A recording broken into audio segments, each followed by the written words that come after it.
Hello, everyone, and welcome. Thank you so much for being here for our book launch.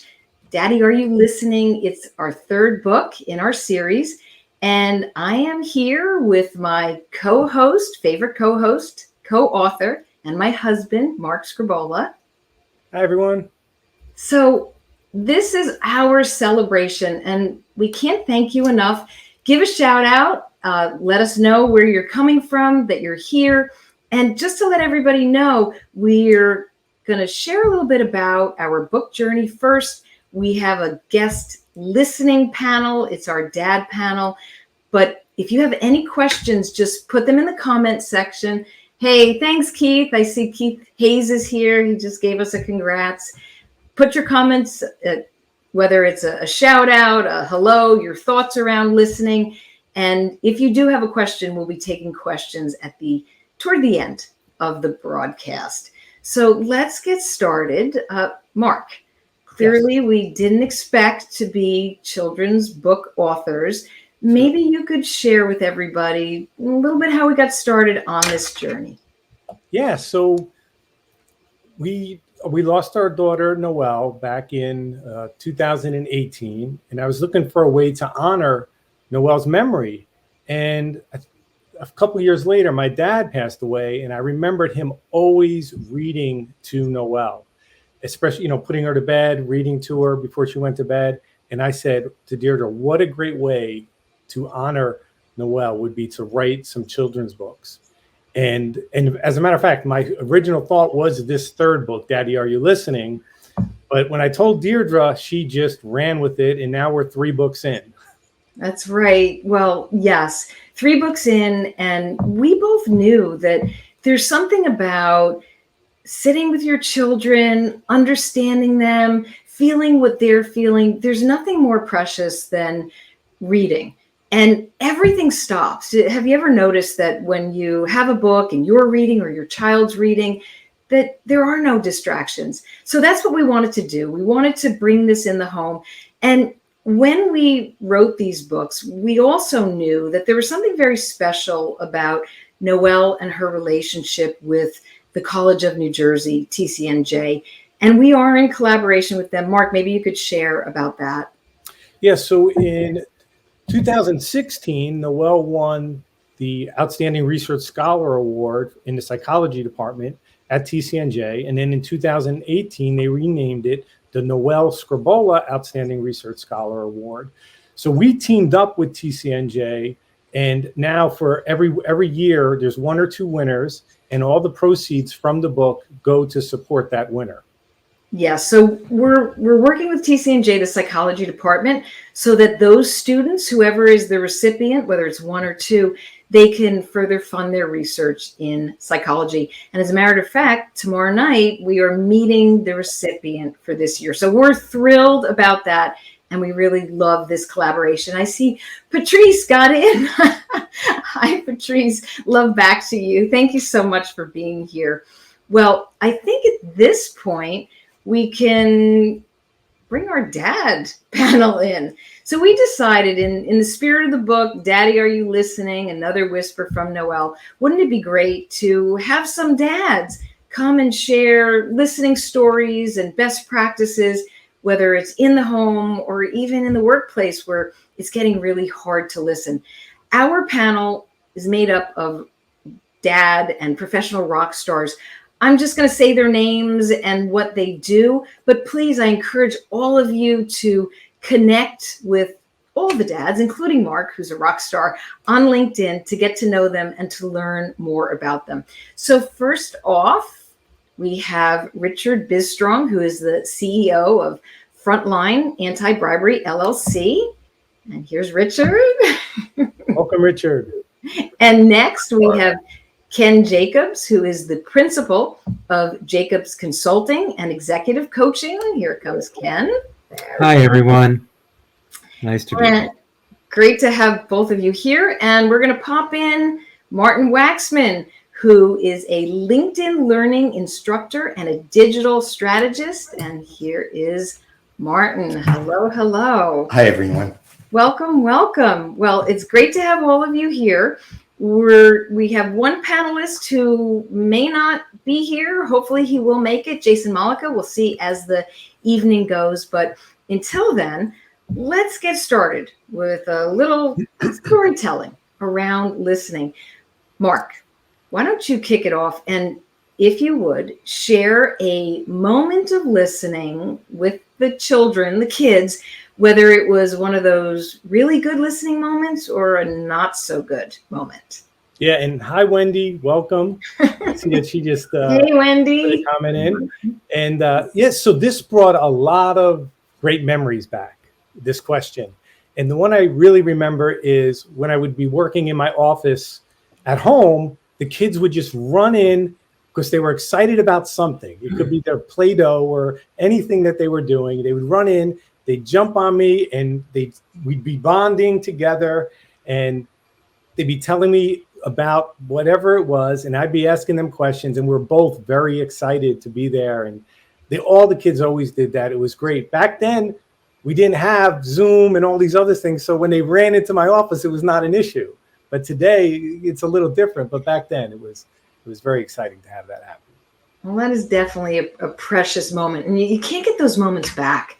That is one thing that memory is carved, and it is so special. How about you, Richard? Any moments that you want to share about listening? Well, first, thank you again, Deirdre and Mark, for the opportunity to be a part of the dad discussion. And for me, listening was a challenge because my work was based internationally before FaceTime and before easy communications. So, and when I was home, I was often jet lagged. So listening was a skill set that I built over time. But I do remember one time I took the kids on vacation. It was in northern Sweden. And my daughter said, out of nowhere, Dad, do you want to go berry picking? And it was just the two of us in the middle of the woods. And it was just this beautiful moment, no electronics. And I'll just never forget the connection that we made.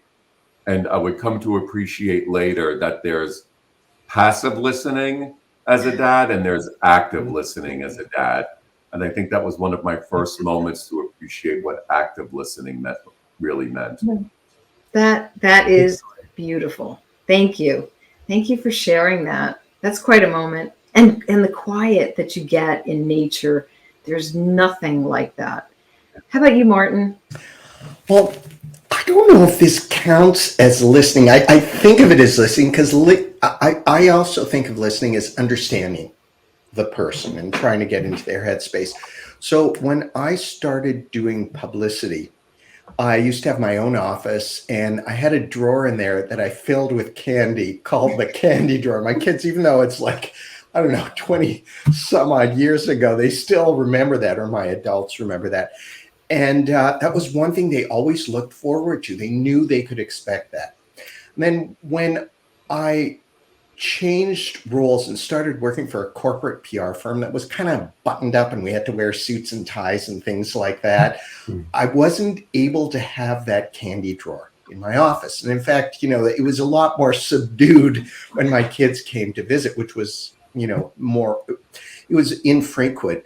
And I remember my daughter saying, why don't you have the candy drawer anymore? And I didn't know how to answer that.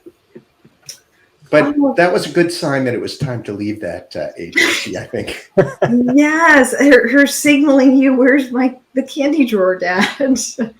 That's so true. And that's how we adjust and learn and get stronger with our listening. That was a good story. Ken, what about you? Well, it's funny. My family thought I was invited tonight, something about dad bods or something. They didn't really know it was about listening. But that said, in full candor, it's ironic to me because when I do leadership training and coaching, we talk a lot about listening and being fully present, and a lot of the things I'm sure we'll explore tonight. And in full candor, I think if you ask my now grown-up kids, was I always a great listener? I don't think I'm getting a high score on that, a high grade. But that said, a few weeks ago, we all went away to Vermont for a family weekend. And as Deirdre knows, my daughter's sort of a world traveler. She's in Australia as we speak. Oh my And goodness. I really made an effort while we were all together as a family up there and the couple of days we had down here before she left to really listen and be in that moment. And it's okay not to talk and not to share all the time. It was one of the best weeks we've had in years. So I think effective listening and presence and being in the moment as a dad is a game changer. That's awesome. And I love that these moments are still happening and that you took the time at this stage. That is amazing. We are getting some comments. So hello, Wendy. I'm sharing your comment with Richard. Wendy would like you to know that she says it's great to find ways to bond with our children. My sons are big sports fans. Since we're from Philly, we all watched the games and texted each other. So Gerard Corbett, hi Gerard, glad you could join us. He's saying quite a panel. And Faye's here. Faye, thank you for being here. She says it's wonderful to be with everyone. Well, and Wendy, I'm not a sports guy, but I think one of yours is Go Qs, right? Syracuse?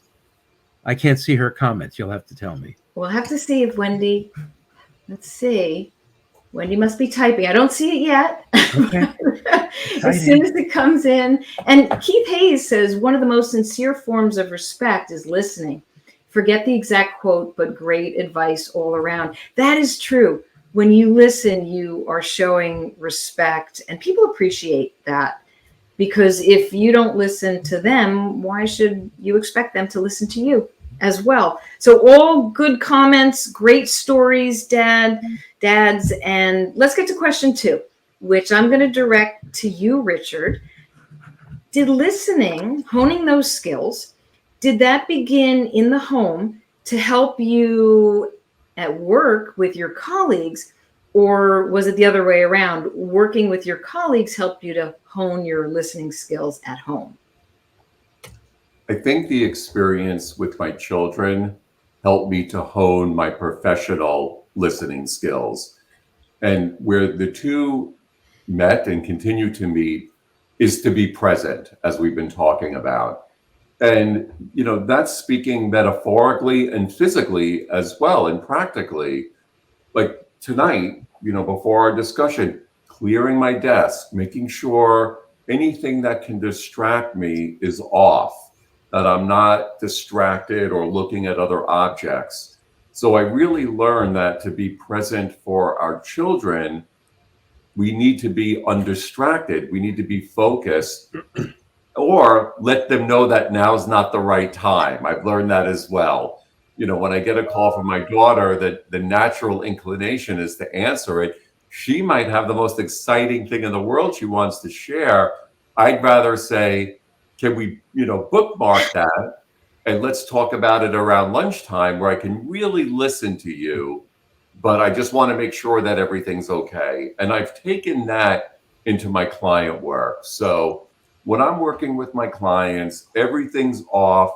All of my privacy notifications are on, so nothing's splashing across my screen.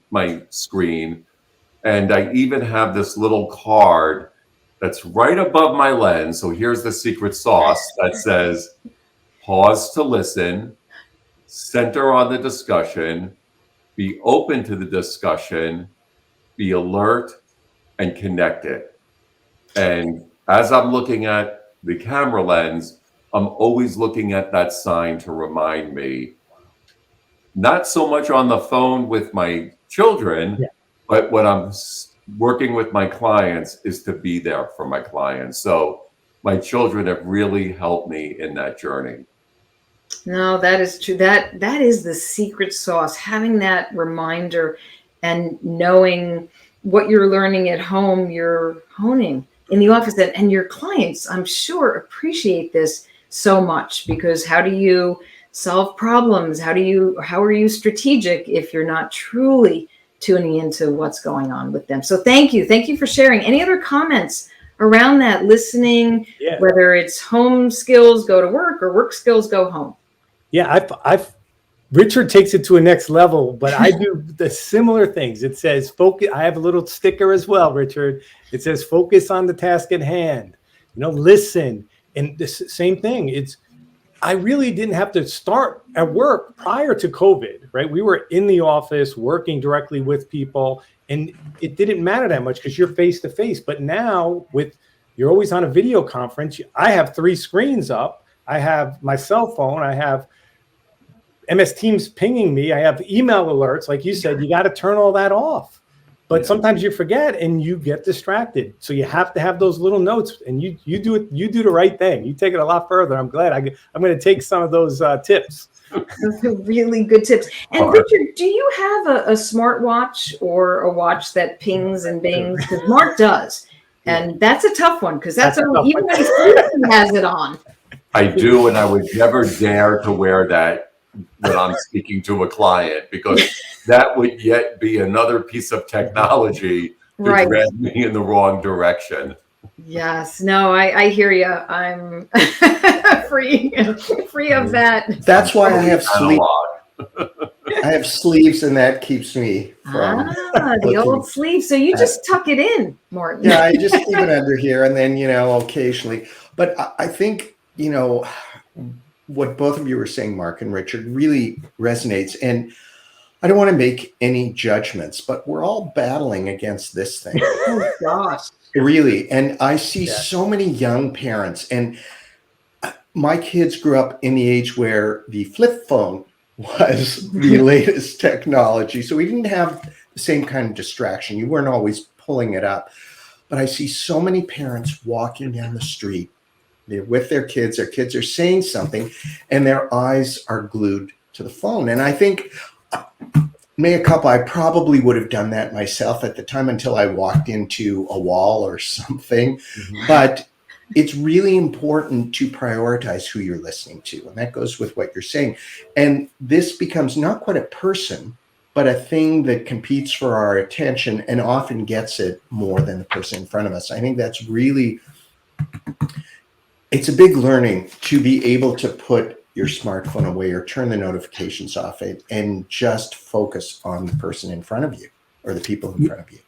This may or may not be about listening per se, but, we all use technology, and we believe technology can help us to multitask. What we forget is our most important technology, which is up here. And that is not designed for multitasking. Science backs this up. It's designed for unitasking. So even though the technology is there to interrupt and distract and do all these things, the more you can unitask, the more you can spend 15 to 20 minutes on a task, on a problem, with a person, with everything turned off. That's what your brain wants, because as we go from interruption to interruption, from mobile to ping to whatever, we forget that our brain needs time to recover. And, as we go from one thing to another, we think we're fully present in that email, in that mobile phone, in that conversation, and we're not. Our brains just don't like that. So I think if you can unitask, and that includes with people, and be present, you will get and give so much more. I think you're onto something here, because I look at it also as segments. This unitasking, everything we do is a segment. You get on a call, it's a segment. You have a client training, it's a segment.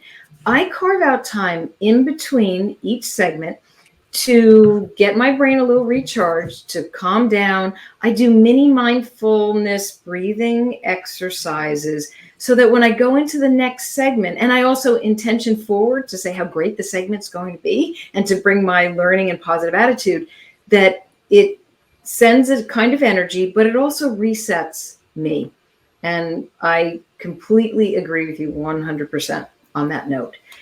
Okay, panel. Yeah, and I think you retain more that way, the way Ken mentioned. Yes, yeah, definitely. Definitely, because we're not made to multitask. At some point, there was studies saying, "Oh, multitasking, yes, it's the best thing." No, it's Oh not no. good. Oh No. no. And people do it because they think it makes them efficient or productive, but it's the opposite because that brain needs that reset. Yeah. They're adding so much non-productive time to their day Right. as the brain is resetting. Whether you realize it or not, it's not something you can control. Exactly. Well, I also want to add that whatever, as parents, as you as dads and all the dads and moms, all of us, we're the role models. And however we're acting, whatever we're doing, if we're showing the multitasking, if we're on our phones too much. And here's a perfect example. I saw a little video. It was a while ago of a little girl. She could have been more than 2 or 3 years old. She was walking and she had a baby carriage and she had a cell phone and she was talking on her cell phone. And then her baby's blanket fell out of the carriage and she still keeps talking on the cell phone, grabs the blanket and puts it back in the carriage. And you wonder, where did she get that from? Well, she's watching her mommy. So we're the role models, no matter who we're in front of, but mostly children. So on that note, there was a comment. We have a couple questions, but a comment from Wendy that says, I ingrained in my 3 sons never to use their phone when we're together. Now they tell me, Mom, stop texting. Oh, Wendy, how the tables have turned. Yes. And I'm going to save a couple of questions for later on that I see that are kind of building up. Okay, another question for the guest dad panel. And Ken, let's start with you. How do you show that you're actively listening? Yeah, I think a couple of things. I think part of it is physical. You lean in, your eye contact, and even with Zoom or whatever, you're totally present. And then you validate and acknowledge what the person is saying. Mm-hmm. You don't claim to understand how they feel ever, ever, ever. But you say, oh, this is what I'm hearing. And I think that's important to you because. So as coaches, we call it validate and acknowledge. And I think restating what you're hearing in your words to make sure you've gotten it right, to show you're really listening and you really want to understand, can be very powerful. Because if you've gotten it right, but in your own words, then they feel validated. And if you've gotten it wrong, it's a chance to correct and say, oh, I see that now. Oh, okay. So what you're saying is that, and you can reset in a conversation when you're really listening. And I think, a lot of it is just about, I don't know if this is the same or different than mindfulness, but being present and giving one another the gift of our presence. It's very powerful. Yes, definitely. Anybody else want to note on that? Yeah, I hear and acknowledge you, Ken. Mm-hmm. No, But do you know no, why? I do. No, because what it makes me think, the other thing, and this is a transition that we all have to go through in our personal lives with children, but also in our professional lives. I'll talk about it with children, and that is when they're younger and you're listening to them, in your mind, you're going, I need to protect you. I need to safeguard you. I need to, I need to make sure everything's okay. If you're sad, I need to have the answer to help you not be sad anymore. As they move into young adults and then adulthood, it's very different, because if a child says to you or is upset or is complaining about something and you go into the, well, let me tell you how I dealt with that mode, what happens, which is very easy to do because, you're remembering past patterns, and all of a sudden you find you're in an argument or a situation that goes off the rails and it's harder to bring back.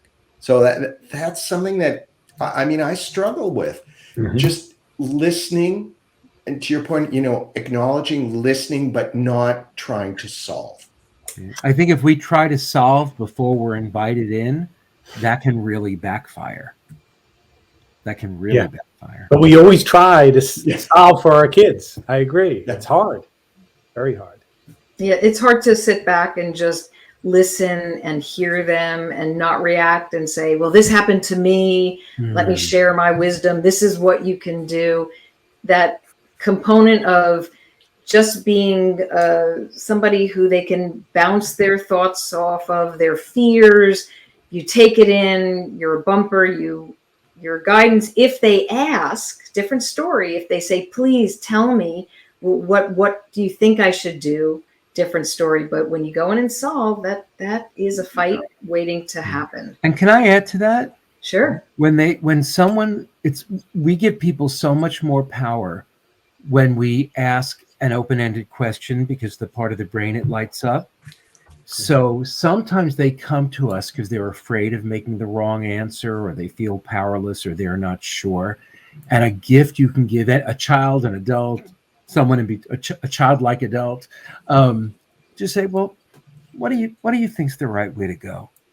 What do you think's the pros and cons? What's the worst that can happen? Oh, I love that. What's the worst that can happen? What's your take on that? Mm-hmm. Oh, I don't know. I go, well, let's just take a minute. Let's think about it. Take a deep breath. You never know. And you're giving someone confidence to figure it out. And that too is a gift. Definitely. There's a couple comments that, and a quick question on the understand how you feel. Mm-hmm. First off, Kimberly is a mom of five kiddos. And she's saying that this is a great reminder to listen intently. So thank you, Kimberly. Glad that this is helping. Wendy says active listening without interruption or interrupting helps. Yes, absolutely. And Wendy just has a quick, Ken, why not the I understand how you feel? Because for the most people they can try, they can empathize, but they don't really usually know what we're experiencing. They truly may not understand. And that can feel like a big, well, how do you know how I feel? Just because you tell me you understand? So I think some other options might be, well, tell me more about how you're feeling. Really connect with your empathy, and you can just nod, because it's not about you understanding. I think it's about you supporting. And again, that validation and acknowledgement where you say, well, it sounds like ... I imagine that's important to you because I believe this about you. But that's very open. That doesn't assume understanding. And it makes people feel supported, because we don't always know what the other person is feeling. We can try, we can listen. I think those are more powerful options. Yes. And I also notice that sometimes when somebody is sharing how they're feeling, they're not necessarily getting to the root of how they feel. So if we're saying, oh, I understand, well, no, you really don't, because that's why when you go to a doctor, it takes about 20 minutes for the doctor to get to the root of what the problem really is. It takes a while. One of my mentors early on gave me the best advice ever about listening. Just said, if you can listen, and you'll find yourself, you'll add value, be more relevant, but most of all, you'll get to the root and not solve some other issue along the way. Because if you don't get to the root, then that problem will just come back over and over again. And listening, that's what it's all about. I think that, is there a comment from Wendy? Once they're older, we tend to understand one another. Listening and asking questions is key. Yes, it does get easier as they get older. And Kimberly says, I've started using the words, I believe you, which reminds my kids that they are safe in this conversation. That's really good, Kimberly, because that's what children need. They want you to believe in them, and that does make them feel safer. So these are all great comments. Dads, thank you for your comments as well. Here's another question, and whoever wants to take this on the panel, or anyone who's watching, if you want to answer this question, what can you do to be more present in a conversation? Any tips? Who wants to start? Well, I mean, I think part of it is acknowledgement that you're present. And especially now in this multitasking environment, if I get a call from my daughter, I will say, you know what, I'm shutting everything down, Elizabeth. I'm not looking at my computer. I want what's going on. Like, I will call her attention to the fact that she has my full attention. If we're having dinner together, there's always a family joke. We will take all our cell phones and we will stack them face down in the middle of the table. I love that so much. So we try to be deliberate that we're here and we're present, and we want to enjoy to be empathetic listeners, and also, if called upon, to offer advice, but not to do so when it's unsolicited. So there was some very good conversation here about when our children are telling things because they want to feel safe and they want to share with us, and the times when our children are looking for our good counsel. So we need to be good listeners to understand. Let's not offer counsel where it's not wanted or being asked for. But I think another thing that, and Martin touched upon this, is, and I did not do this well, but as our children age, our formative years in listening with our children are started when they're very young, right? And at some point I realized, my daughter is a 31-year-old doctor of pediatric neuropsychology, and I listen to her like she's 10 years old. Right? With the sort of sarcasm and humor. And I'm like, this isn't working for her. I know that. And it's not doing anything for us or me. And we had this dinner where I said, look, I'm shifting paradigms here. You are a successful young woman and accomplished, and I need to hear you as an adult and to sort of let go of hearing you as a child. And we still call it our breakthrough dinner, but being deliberate and realizing that we need to meet our children as listeners as to where they are in their lives, not where they were in their lives. Yeah. And to me, that is not easy. But I always find by articulating something, you've made a commitment to it.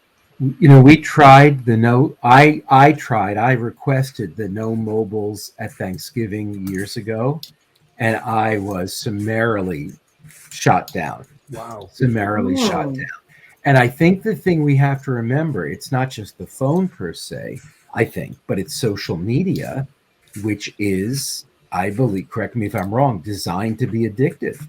Yeah. And we really need to think about it as an addiction. So when I said, hey, can we have 3 hours of being together and share? And I was like, they were all like, no, they couldn't even imagine it. It was a little sad. Because I'm semi-addicted. I was going to put the phone down, but you can't do it alone. It's got to be everybody in. I love. There was one thing, I don't know if anyone even does it anymore, where when you'd go to dinner and everybody puts their phone in, and the first person who grabs theirs gets the check. That would be so effective with me. I have to try that. I'm turning my phone off. You pick up the bill. But another bottle of wine, Garcon. That's great. We do have some comments coming in. So thank you, Wendy. Wendy said I'm a great role model. I appreciate that. Keith says, nailed it, Richard. Love the tips. That's great. And Karina Burton. Hi, Karina. I'm so glad that you're here. Karina says, another really powerful way of listening, especially to our children, is listening to their nonverbal, their energy. Oh, Karina, you and I are on the same wavelength. The only way we can do that is being really present when we're around them, to notice anything potentially different. What advice or thoughts about this by the way, amazing panel, loving the topic, mother of 5. Wow. Well, Karina, I am 100% with you, because it's not always the words that's being shared. It is in the energy. It's the body language. It's the sound of your voice. There's so many ways to listen. And when you bring that all together and you're present, and you can feel that, you can truly get to deeper meaning and understanding with one another. So that's a great comment. And any other thoughts? Yeah. on that? Oh, sorry. Go ahead, Richard. The thing that I would add to this is to be careful of the text message trap when it comes to your children. So we have a rule in our family that if there's anything that requires intonation, for me to understand the meaning of your text through the tone of your voice, and I've said this to my daughter, the text I want to get is, Dad, call me when you have a few minutes.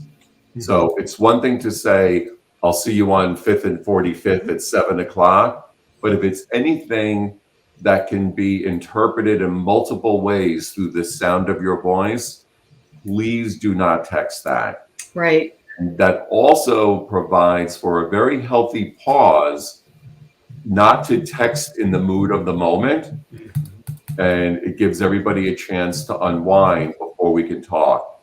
That rule has been a bigger contributor to active listening in our family than anything else, because the text trap led to some very, very bad places, and we've now eliminated it through that rule. Plus, you think about it, the idea. So I don't know if anyone in this group texted me on my birthday, but I had a landmark birthday recently, and I got some texts, and I know it was well intended. I'm like, you're using the tool that should be used for, hi, I'm your Uber driver, I'm downstairs. Like, how does that really make me feel special on my birthday? Well, it's better to be remembered than not. So I try to give them grace and say thank you. But, I don't know. I think my birthday merits a call. Goodness sake. Well, Ken, I hate to break it. No, just kidding. You didn't even text me, Martin. I know, because, You didn't even text me. I know. Well, I stopped doing that at Facebook birthdays. Honestly, at first I used to really like them. And it was like that back and forth. Thank you. It would go crazy. Yep. And then it became a competition. And I saw this through my kids. They would say, I only got this many comments versus a friend who got that. Does that mean I'm not it's so, I just stopped doing it altogether. Richard, to your point about the saying, I want to call, I'm going to call you. I want to talk about it. I just add that I like to see everything's okay, but can I call you in half an hour? Because sometimes that message will, even though it doesn't necessarily need to be, it instills a kind of panic, like, Correct. Something, they need to talk to me for some reason. So I think that's also important on both sides. The other thing is, we talked about listening to kids and treating them as adults. There comes a point where your children start treating you, you're complaining about ailments or whatever, as children. And I haven't had to deal with that yet, and I'm not sure how I'm going to do that. It's true. That's what happens. The tables turn quickly. Ken, on your note of the text, so what's interesting about our culture today with technology is that social media is probably the least personal. If somebody emails you, that's a little more personal. And that text is considered by younger generations as I know. I'm a proud mid-boomer, and our values are all different, and it is what it is. It's fascinating. We'll leave it at that. I had another thought. Can I share a thought? Sure. That and I think it's funny, this applies to coaching, to leadership. This applies to PR, which some of us are in, some of us were reformed PR people. We haven't pulled Martin away yet. I'm reformed. I'm trying to. Okay. But you're still in PR. And so no, but I think we tend to ask, even if we're counselors and consultants, we tend to ask, we're too quick to give advice. And I think we become better PR people, better consultants, better coaches. We ask, they answer. We listen really carefully. We ask a really good follow-up. and they answer, and we think a lot about it. And I've learned when you're about to pontificate, you're about to counsel, you're about to, come in with the big thought, the big strategy, ask one more question. And when you do, that's often when the answer is really there for you to work on or respond to or counsel. It's just this practice I've tried where I think I'm done and I just think, what's one more important question? And the answer is always enlightening. Yeah, that's a great point, Ken. And in fact, I went back to school not too long ago to do my master's. And I was in one class, and the professor who I knew, because, being my age, I kind of know all the instructors. I was, responding to his questions. He said, Martin, you know what? You don't have to have all the answers here. You're here to ask questions. And, I could feel my face turn a little bit red, but point well taken. You do need to listen and ask those questions rather than always go, I've got the answer. Yeah. And it's sometimes hard. And same with the kids. This can, with your kids as well. Just keep asking questions to get to the bottom of it. That's a good point. The more questions you ask, you're going to learn and guide and help in a much, much better way. Well, panelists, here's another question for you. How can you, what are some tips or techniques? What can you do that's going to help you to be present? Are you mindful? Are you breathing? Are you meditating? Is it walks in nature? What are your practices? I'll start this one.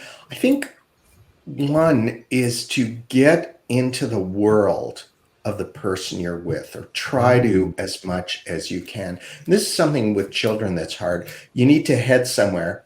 You're bringing a couple of kids with you, and they get distracted by something they see and they want to explore it, and you have your purpose. You need to stop that, and I think switch to being more empathetic and understanding. And the other thing is, I agree, you do need to find time just for quiet time for yourself, whether it's mindfulness or meditation or breathing or just sitting and thinking. Sometimes we're so addicted to our devices or technology that we can't just sit, say, on the subway for 20 minutes and be in our heads and think about things. And I think that's important as well. Yeah, I think that goes to Ken's point around uni thinking. I think, Ken, you called it, is unitasking. Unitasking. Okay, so the same thing, right? You could spend that 90 minutes. They say 90 minutes is a good range, right, to do a unit of deep thought or even deep work. You really want to get that 90 minutes in. So I think I agree 100%. It works. It's just getting that 90 minutes. Yeah. I'll tell you, but if you don't have 90, do 60. If you don't have 60, do 40. What's key is that all the interruptions are off. Yep. So your brain can focus. Yeah. The other thing I really try to do will not be popular among my friends in the agency business, but I know it works. This whole notion of, I've got a Zoom call at 9 that goes till 10. I've got a meeting at 10 that goes till 11. I've got a thing at 11. That's just complete insanity. And it's as if we misunderstand that our value and our time is about putting in 6 hours or 8 hours or 12 hours. No, it's the quality of your thinking, no matter what profession you're in. So taking back time, booking time in between that is untouchable. And here's, I think, a practical tip. Every time someone goes in and wants to book a 60-minute meeting on your calendar, say, hey, what if we did it in 45? Yeah. And if they ask for 45, say, hey, how about 30? And if they ask for 30, say, how about 50? We've all got to get some downtime back, whether it's meditation or a cup of tea or coffee or just go outside. We've got to give the brain downtime. And I think we're doing ourselves, the people we lead, our families, a disservice with this constant booked every minute. I mean, it's truly insane. I think we have to do more reflection on our days and the segments. And then we'll realize, was this quality? How well did I do in this meeting? Am I taking the time to find the focus and the clarity? Am I sleeping at night? Am I feeding my body what's good for my brain? Am I hydrated? Brain is 80% water. All of this helps. So really great points. And Michael Brown is here. Hi, Michael. And he says, congratulations. So Mark, that's the congratulations to us. Thank you, Michael. And he also says, great point, Ken. That's Thank you, true Michael. Engagement. Awesome. Thank you. Okay. Well, I think we're at a point where we can each give best advice to other dads and moms about listening. And then we're going to jump into some audience questions, because I can see there are some from before. And I have a feeling Mark is now giving our dog Lily a cookie because he's off camera and she was probably whining. Is it cookie time, Mark? Yes, it's always cookie time. Yes. Lily loves her cookie time. That makes sense. Sorry. Just about that time. Okay, let's go around, dads, and give your best advice about listening. So who wants to start? I could start. I think we touched on a lot of great things tonight.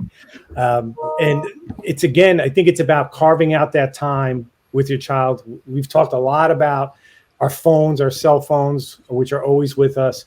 Listening to podcasts, listening to YouTube. So when we're walking carve out the time, walk into the school bus with your child, be focused. Or if you have to drive them to school, another time, don't put the radio on, take the earplugs out, listen to your child. Meals are always good. Another area is meals. And of course, reading Daddy, Are You Listening before bed always is good. Excellent point. That is some really good advice. Richard, how about you? I mean, I think this is especially for moms and dads with younger children. I mean, these are really challenging times. And my daughter shared with me, I won't say that she was very patient in how she shared it with me, but she's like, if you have friends with younger children, you need to be very patient right now, especially over the past 3 years. Yeah. Lunches are going to get canceled. Zoom catch-ups are going to get canceled. And, I just want to say I appreciate, through my daughter's practice, that these are very difficult times for focusing and listening because of everything that's been going on over the past 3 years. So I think part of this, whether they're younger children or older children, is just to try to be deliberate as you can about it, and to I think articulate that this is compartmentalized time that we have here. So I want you to know I am present with you, because you're sort of carving out and holding yourself responsible and making certain that your children know that you're holding yourself responsible to being present with them. That's going to be a little different if they're younger or older, whether you're on the phone or in front of them. But I have really found that when I have my own call to action and to being equally open and transparent, that this is not a good time, as opposed to pretending that I'm listening and I'm not, which is the worst thing you can do. And not the worst thing you can do, but I've experienced that as well, which is just, okay, I'm going to just, sort of mute her out, but I've got her on the phone, but I've got 3 other things I'm doing. And I've learned over time to say, just like Martin and Ken said, is everything okay?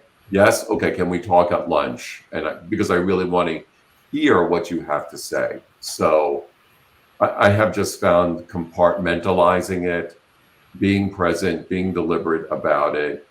I think it helps us as a parent, and it makes the child feel appreciated as well. Really good advice. Thank you. And Martin, how about you?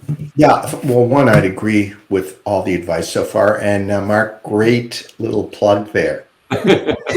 Subtle. That was Very good. subtle. So subtle. Very subtle. Reminds us why we're here, of course, to launch the book. I think, what you were saying, Richard, about being transparent, it goes to honesty too, and being able to be honest. So saying to a child or another person, you know what, here's what's going on with me right now, because we're all human and there are times when we can't focus the way we want. And I think that transparency, that honesty is really important, and making the choice when we're listening, again, not talking to your son or daughter and typing on the keyboard at the same time, because they can, guess what, they can hear you doing that. It's not that quiet. And then the last thing is borrowing something from technology, and that is the mute button. We all need the mute button to mute ourselves sometimes, because we all like hearing the sounds of our own voice. And unless we can truly mute ourselves, which I will do in a second, we can't really listen. Thank you, Martin. Mute yourself. Ken, how about you? Well, I just, I agree with everything this esteemed panel has said. It's inspirational. And I think just remember, your presence with your child is a present. And really listening is a gift. And it costs you nothing. And it provides benefits and dividends and joy to you both. So why wouldn't we try to get better at it? Yeah. That is so true. Yeah. That was well said. And I will just say, there is a reason why we have 2 ears and 1 mouth. There you go. And we just need to remember that. So that goes to Martin's point, the mute button. But panelists, dad panel, you all gave some great advice tonight. Let's move over to some of the audience questions. We still have a little time left. So I noticed that early on, Faye Shapiro asked, how can we be an open listener without falling into the trap of becoming a critical listener? Ken, what do you think about that? Yeah, I would say, you need one of those symbols with the word judgment and then that diagonal line through it. When someone's come to you, a child, an associate, a friend, whatever, and they open up and they share, and it's so difficult, you can either support them or you can judge them. You can't do both at the same time. So I think it's a matter of consciousness that I'm not judging you. And to me, judgment and criticism go the same. And you are truly just listening without making conclusions. And then giving them some grace, and then asking what they need. Sometimes people will say, "No, just wanted to clear some energy, just want to be listened to." Mm-hmm. And other times they'll say, "I really need your counsel." But they get to decide. Really good. Okay. Anyone else on that? Or we have another question from Keith. He wanted to know, how do you develop the patience to listen when your child is 4 years old and they want to listen to you? I also struggle with distraction from my phone. So patience on listening and distraction with the phone. I will just note, distraction with the phone definitely is a choice that we all have. And we can retrain our brains. I know there's a saying, old dogs, no new tricks. That's not true. It's proven. You can carve new pathways. Keith, if it's struggling with the phone, try first it's turning off everything, all the notifications, then it's face down, then it's 3 feet away from your body whenever you're with your children. And then if you can get to a point where, as long as it's not a crisis somewhere in your life and you're expecting a call, you put it in the other room when you're with your child. And it takes time, but you can do it. Anyone else on that? Yeah, I think Richard has the protocol for all that. In his opening comments, he has the protocol. Exactly. Follow Richard's protocol. That do not disturb Yeah. is a technological gift. Yeah. Right. And it's really, you can put it, and if you have an Apple device or an Android device, every new iteration, they're putting more power behind how you can manage that do not disturb. So it's one problem that can be technologically solved. And I've heard other ones just by putting the cover of your smart device from color to black and white makes it less distracting and more, less attractive, less of a magnet. So, and by the way, there's some great books on this. Both, I mean, they're written more in the professional context about not being distracted, but they have wonderful, parent advice buried within them as well. Excellent. Here's Yeah. another question. Did somebody else have a comment on this? Anybody else want to share? Okay. Kimberly had asked, any suggestions on how to encourage a child to open up who does not like to talk, but it's evident that they're feeling and working through big feelings? Can I start with that one? Sure. Because I think Sure. some of that comes from insecurity or being quiet or being shy. I was a very quiet, I still am in some settings, really quiet and shy. And you want to say something, but when there's a big energy going around in the conversation or a high energy conversation, sometimes it's hard for a quieter person to break in. And you really need to give them the space or to look at them and to say, hey, what do you have to say about this? Because if you don't, then what happens is you just I found I withdrew a little bit more. You can see that in the person's face too. So I think, giving someone space, breaking that energy and making sure that whatever energy is there is open to people with different ways of expressing themselves. Great point. Anyone else have a comment for Kimberly? And I think sometimes, Kimberly, there are moments when if you can find what it is your child loves to do, take that moment and be present. And maybe through the trust that you have and in the moment of whatever it is they're doing, even if you're on the floor playing with Legos, or maybe it's Barbie dolls or Brat dolls these days, I always notice that those moments are when there was the opening up of the feelings and more sharing.